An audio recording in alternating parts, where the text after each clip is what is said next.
اس طرح کے جو واقعات ہیں جو کارساز کراچی میں واقع ہوا، اس کے بعد کس طریقے سے ایسی ڈیٹرنس والی سزا نافذ کی جائے کہ مستقبل میں واقعات رک جائیں، کیونکہ یہ تو کنٹینیوس ہو رہے ہیں.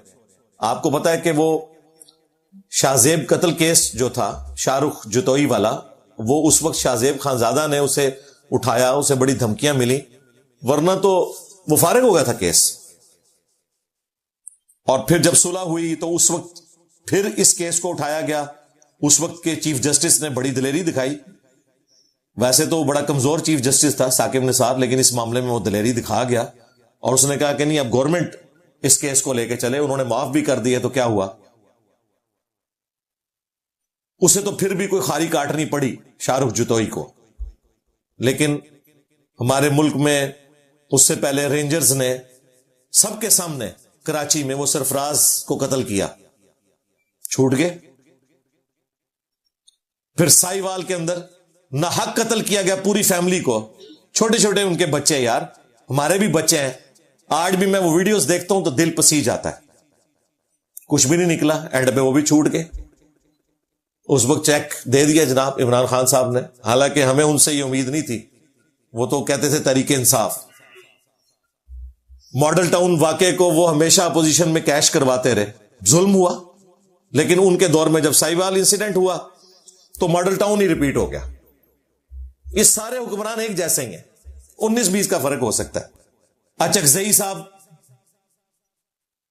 ان کے بھائی تھے وہ، جنہوں نے پولیس آفیسر کو جتنی بے دردی کے ساتھ، وہ چوک میں کھڑا ہوا تھا، پیچھے سے گاڑی یہی، وہ سی سی ٹی وی کیمرے میں ریکارڈ ہے، وہ کوئی فلمی سین لگ رہا ہے، قتل کر دیا.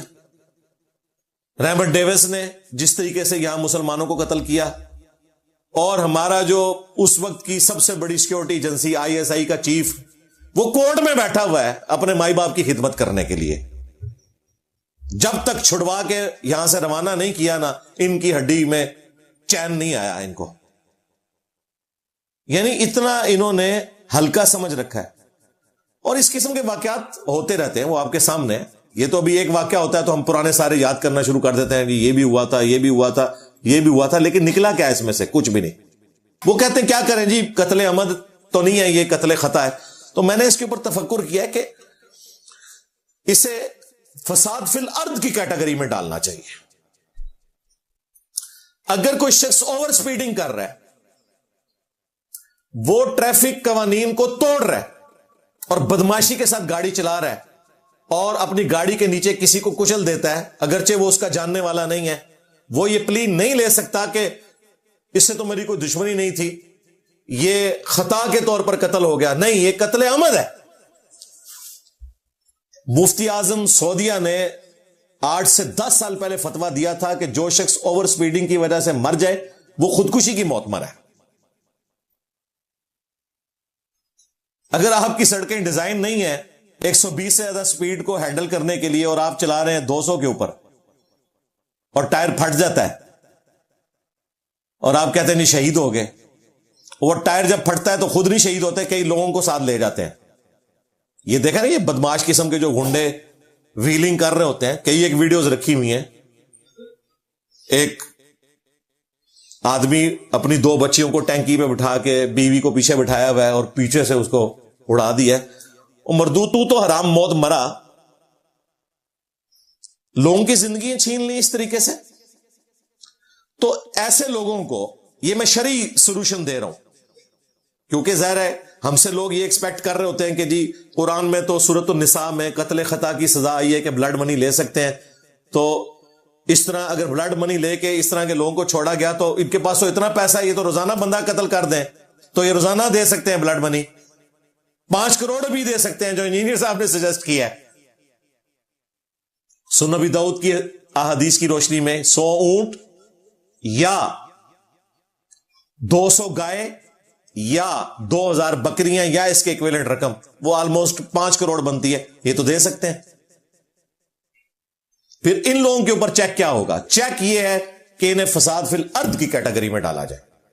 یہ زمین میں فساد مچا رہے ہیں. ایک سروس روڈ کے اوپر 130 میں گاڑی بھگانا، یہ فساد فی الارض نہیں ہے؟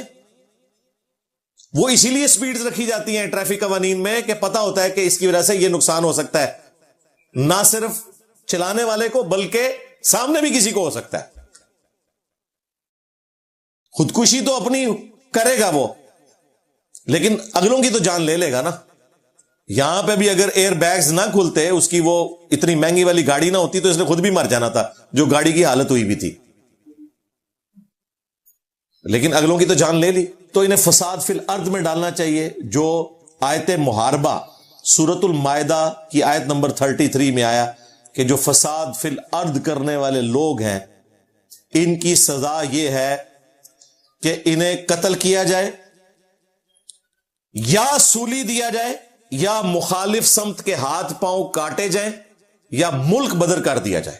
یہ وہ آیت ہے جو 14 اگست کے اوپر آرمی چیف نے بھی پڑھی تھی ٹی ٹی پی کے لیے، اور یہ وہ سخت آیات ہیں جس کی وجہ سے لوگ اسلام کے خلاف پروپیگنڈا کرتے ہیں، حالانکہ یہ فساد فی الارض کی سزا ہے۔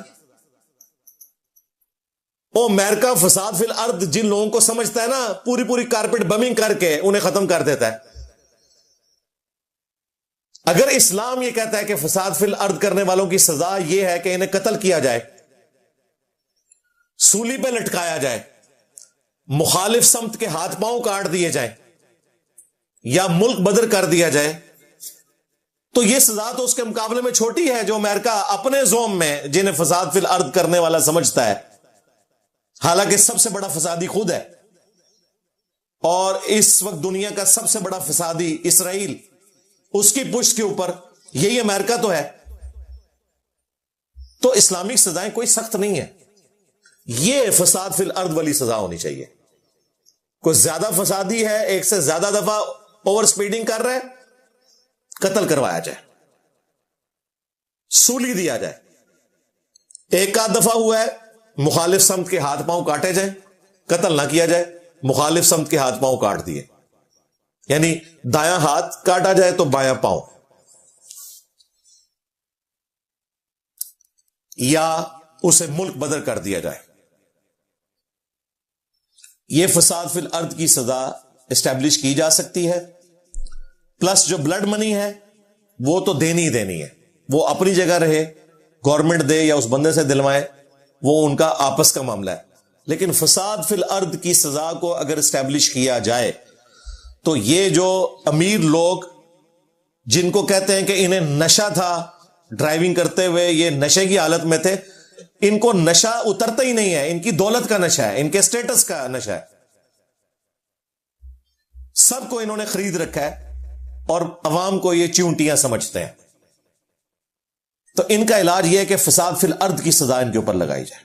میں نے سولوشن بھی دے دیا، یعنی میں صرف یہاں بیٹھ کے زبانی کلامی باتیں نہیں کر رہا، میں ایگزیکٹ سولوشن دے رہا ہوں کہ یہ ہمیشہ پلی لیتے رہیں گے قتل خطا کی اور یہ دیت دے کے چھوڑتے رہیں گے، ان کے اوپر سزا کون سی لگنی چاہیے؟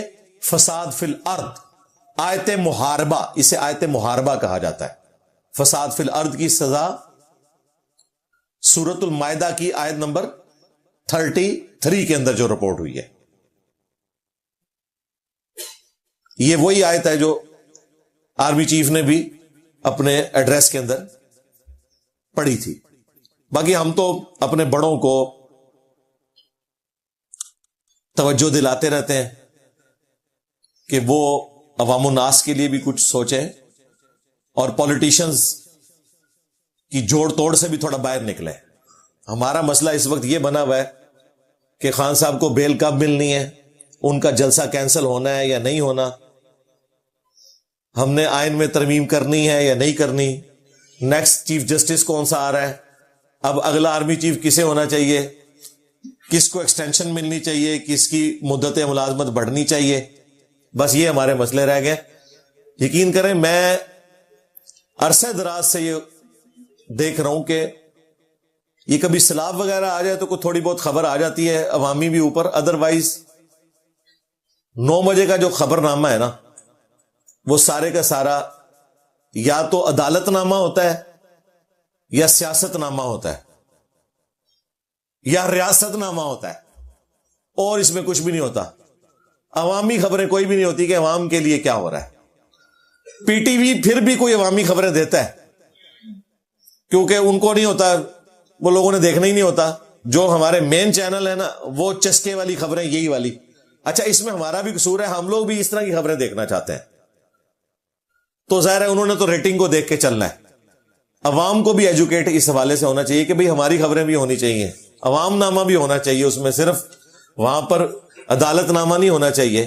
اور یہ عدالتیں تو ہماری, میں بڑا حیران ہوں کہ یہ کس ملک میں ہوتا ہے کہ اس طریقے سے عدالت نامے چلیں, لیکن ان کو ججوں کو مزہ آنا شروع ہو گیا کہ ان کی خبریں چلتی ہیں. ویسے تو ان کو یہ پڑھایا جاتا ہے کہ آپ نے اخبار بھی نہیں پڑھنا, آپ نے خبریں بھی نہیں دیکھنی, تاکہ آپ صرف کنسنٹریشن کے ساتھ جو کیس آپ کے سامنے آیا نا اس کے اوپر فیصلہ کریں گے. لیکن کل کوئی ٹکر چلتا ہے, اگلے دن جو ہے وہ جج بیٹھ کے اس کے اوپر کمنٹس کر رہا ہوتا ہے, کیس کوئی اور چل رہا ہوتا ہے, وکیلوں کے ساتھ وہ یہ باتیں کر رہے ہوتے ہیں.